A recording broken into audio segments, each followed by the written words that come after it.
Pagpapatuloy ko pa rin gumawa ng content para ma-inspire sa mga tao at ma-motivate para ipagpatuloy ang kanilang buhay. At abangan niyo po ang susunod ng proyekto ko. Tayo po ay magkakaroon ng WillTech Institute sa tulong po ng TESDA. Alamin natin kung anong mas kailangan pa ng school, papa-improve natin. Pagagandahin natin yung school at i-modernize natin itong school para mas gumanda at mas equip ang mga estudyante para pagka-graduate nila, talagang proud Nazareans.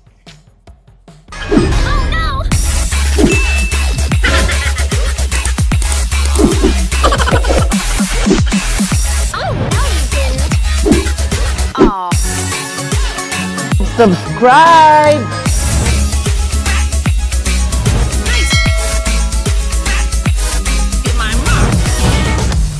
Sa mahigit na 2 taon na pagbuo ng plataporma ni Ka-Freshness Wilbert Tolentino na pinamagatang Ahon Mahirap, na isang grupo na nagsama-sama upang magbigay ng advokasya sa ating mga kababayang Pilipino na handang magserbisyo sa bayan upang bigyan ng pag-asa ang mga nasasakupan na lahat tayong mga Pilipino ay makakaahon sa kahirapan ng buhay kung sasamahan ng dedikasyon, motibasyon at disiplina na nais ipalaganap ni Ka-Freshness Wilbert Tolentino. Sa huling araw ng kampanya, mas pinili namin na makasama kayo dahil ang tunay na paglilingkod ay ang pakikinig sa inyo. Tao sa tao, puso sa puso. Hindi man nanalo ang partido ni Ka-Freshness Wilbert Tolentino, hindi ibig sabihin na titigil na siya dito sa pagtulong sa mga tao. Dahil hindi man pinalad na mahalala ang grupo ng Ahon Mahirap ay hindi rin nangangulugan na titigil na sila sa pagtulong sa mga mahihirap. Bagkus para kay Ka-Freshness Wilbert Tolentino, hindi natatapos ang laban ng bawat Pilipino sa kahirapan ng buhay. Kaya tutulong siya hanggang sa huling hininga ng kanyang puso. May plano si Ka-Freshness na magkaroon ng paaralan na bukas para sa pangkalahatan upang matuto kung paano magsimula bilang isang vlogger. Abangan ninyo yung project ni Ka-Freshness na darating very soon na tong 2025. Itong project na to, free schooling to, 15 days na training. It's part of TESDA na project to, na magkakaroon kayo ng free schooling at the same time, meron kayong certificate, mag-graduate kayo. Pero 25 student lang per slot. Thank you sa lahat na nagmamahal at nagsusuporta. At syempre, magpapatuloy pa rin natin ang ating misyon at ating advocacy para tulungan ng ating mga kababayan, lalo na po sa livelihood program. Kahit sa bahay, makakapagawa kayo ng content creation. At ngayong araw, pupuntahan na nila Ka-Freshness ang school na maaaring panimulaan ng kanyang mga pangarap. Gandang buhay mga Ka-Freshness! Welcome back to my YouTube channel. For today's video, ang content natin is what's next kay Wilbert Tolentino. So ano nga nakikita nyo ngayon sa likod natin? Nazareth Institute of Alfonso. Halika! Share ko lang po sa inyo, syempre, isa na akong school director ng Nazareth Institute of Alfonso. Ayan, 20 years na itong school na to and isa sa mga dream ko dapat is maglilingkod ng bayan. Kaya 2 years nag-campaign tayo sa party list, hindi tayo pinalad. Although, syempre gusto ko rin magpasalamat sa mga nagmahal, nagsuporta sa Ahon Mahirap party list dahil wala tayong vote buying, nakakuha tayo ng 157,000 votes at pang 80 place tayo out of 156. So, nasa kalagitnaan lang tayo. Not bad at all as a first-timer. Siguro hindi ko pa time, hindi man tayo nahalal, pero ang dami na open ng door at opportunity para kay Ka-Freshness. And andito na tayo ngayon na hindi ko naman akalain na dito pala ko idadalhin ni Lord. Itong school na to ay 20 years. Marami ditong estudyante na naging cum laude, summa cum laude sa mga matataas na school. Natitira na lang student ngayon is 236 student from nursery to K-12. So ngayon, ang goal natin from 236, ipupuno natin ulit siya ng 600 students kasi for the record. And itong building na ito ay TESDA building. Building to ng TESDA, ito ay isa sa mga gagawin natin na content creation course para maturuan, kasi isa sa mga advocacy natin yung livelihood programs para sa mga willing matuto kahit nasa bahay, pwede sila mag-content creation at bibigyan din natin sila ng diploma. Pangalan nito ay magiging Wiltech Institute powered by Nazareth Institute of Alfonso. Dito naman, sa harap naman natin ay paaralan mula sa grade school hanggang K-12. Today, may meeting tayo with the principal ngayon. Pagagandahin natin tong school na to. Suportahan po ninyo. Tignan nyo, ang ganda Ayan. Napakalawak, di ba? Tapos meron pa dito. Ayan. At may stage. So kung napanood nyo yung last time, yung laugh trip na higher or lower content na nandito, na-mention ko yung tungkol sa school ng content creation. At ito na yun. Ito na yung kaganapan na yun. At last time, in-award ako nung nakaraan na bilang Social Media Influencer of the Year sa PMPC Award na isabi ko na isa sa mga proyekto ko. Ito na rin yun. Panoorin nyo to.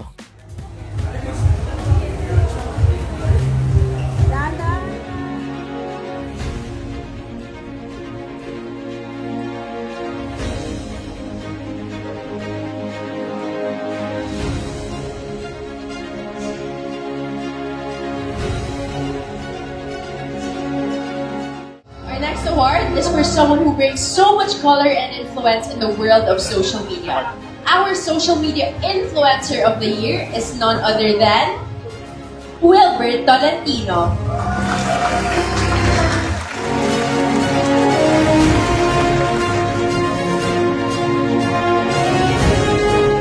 Ayan, magandang gabi po sa inyo lahat. Isang malaking karangalan po na makatanggap po ngayong gabi na bilang isang social media Influencer of the Year. Bilang isang content creator, ginamit ko lang aking social media platform, ibahagi ang aking kwento at inspirasyon. At maraming salamat PMPC Star Award sa pagkilala nito. Hindi ko rin sasayangin itong opportunity para magpasalamat sa aking matatag na social media team mula sa aking videographer, editor, at lahat ng mga admins ko na tumutulong para mag-reply sa dami nagme-message, sa mga inquiries, sa mga nangangailangan ng tulong, sa mga projects at mga appointment.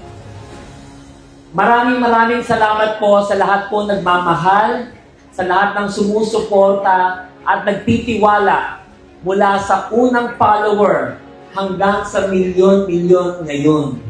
Tulad ng aking galong fan page na Facebook na umaabot na 19.1 million follower, ang aking Instagram na may 442,000, ang aking YouTube channel na may 2,350,000 subscribers, ang aking TikTok may 3.3 million followers. Etong parangal na to ay para po sa inyo. At nandito po ako sa entablado po ngayon. Alam ko, kasama ko kayo sa bawat hakbang ko sa aking paglalakbay. At ipinapangako ko po, bilang isang content creator, bilang isang social media manager, ng mga kilalang personalidad tulad nila Madam Inuts, nila Herlin Hipon, nila Sugar Mercado at marami pang iba, ipapalaganap po natin na lahat ng pinopost natin na kailangan may hashtag responsible vlogging, hashtag no fake news, hashtag cyber safety. At syempre, pagpapatuloy ko pa rin gumawa ng content para ma-inspire sa mga tao at ma-motivate para ipagpatuloy ang kanilang buhay. At abangan nyo po ang susunod ng proyekto ko.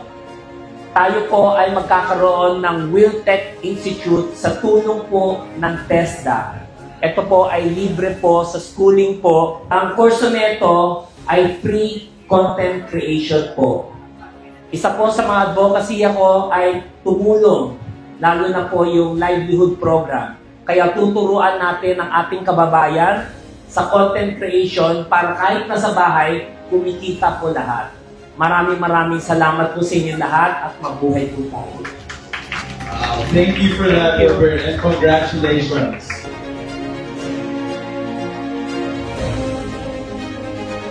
This is it. Siyempre, excited natin ma-meet ng mga teachers. In-schedule namin siya na walang pasok para mas maganda na hindi ma-distract ang mga estudyante, para magkaroon ng meeting, general assembly, tapos alamin natin kung ano yung mas kailangan pa ng school, papa-improve natin, pagagandahin natin yung school, at i-modernize natin itong school para mas gumanda at mas equip ang mga estudyante para pagka-graduate nila, talagang proud Nazarenians.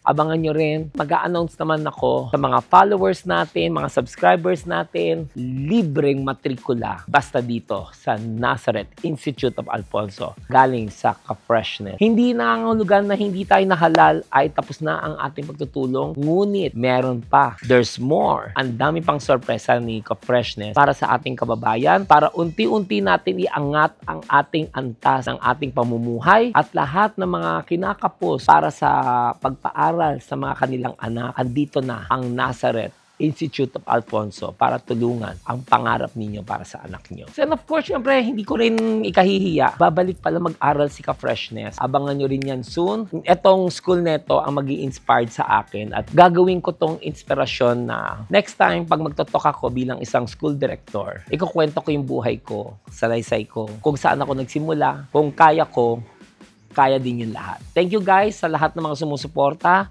at samahan nyo kami dito sa content na to para makita ninyo kung ano ang kaganapan. At small meeting lang naman ito, salo-salo kasama ng mga teachers. Nakikiusap lang po si Ka-Freshness. I-follow naman ninyo ang page ng Nazareth Institute of Alfonso. Nandito nakaklip. Mamimili ako ng mga follower dyan. Di niyo masabi.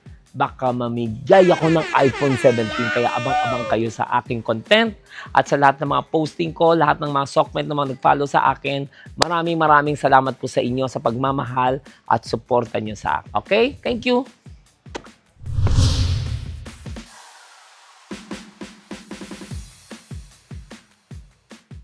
Ninanais ni Ka-Freshness Wilbert Tolentino na mas pagandahin ang bawat pasilidad ng mga guro at palitan ang mga lumang kagamitan at bilhan ng mga modernong kagamitan para sa mga mag-aaral. Gusto rin ni Ka-Freshness Wilbert Tolentino na pinturahan ang mga lumang pader upang maging kaaya-aya sa mga mag-aaral o estudyante. Ninanais ni Ka-Freshness na ma-improve ang technology ng paaralan tulad ng bibigyan ng computer at television, pagagandahin ng mga facilities ng mga teacher at magpapagawa ng covered court at marami pang iba upang mas mapaganda pa ang paaralan.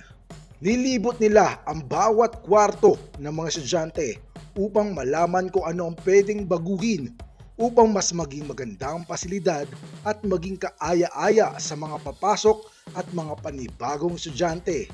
Na ipapalaganap ang advokasya ni Ka-Freshness Wilbert na ang pag-asenso sa buhay ay kailangan ng disiplina, determinasyon, at dedikasyon sa sarili. Nagkaroon din ng maikling pagpupulong ang mga teacher ng Nazareth Institute of Alfonso at ang grupo nila Ka-Freshness Wilbert Tolentino upang magbigay ng suwestyon at idea kung paano maging aktibo ang mga mag-aaral sa paaralan nito. Walang hinangad si Ka-Freshness na makatulong sa bawat tao dahil para sa kanya, hindi madadala lahat ng iyong kayamanan kapag dumating ka na sa punto ng iyong libingan. Kaya mag-iwan ka na magandang marka o legasiya na magandang alaala sa kapwa. Welcome to Nazareth Institute of Alfonso Incorporated! Yay! At dito na lamang magtatapos ang video nito at maging antabay sa panibagong journey ni Wilbert Tolentino. Kung nagustuhan nyo ang video na ito, maaari kayo mag-like, mag-share at mag-subscribe. At huwag kakalimutan pindutin ang notification button para tuloy-tuloy kayong updated sa ilalabas na video ni Ka-Freshness Wilbert Tolentino. Huwag nyo rin kakalimutan i-subscribe Sir Lynn Hipon, Madam Inuts, Sugar Mercado, Willard King Tolentino, at i-follow nyo rin ang mga Ka-Freshness admin.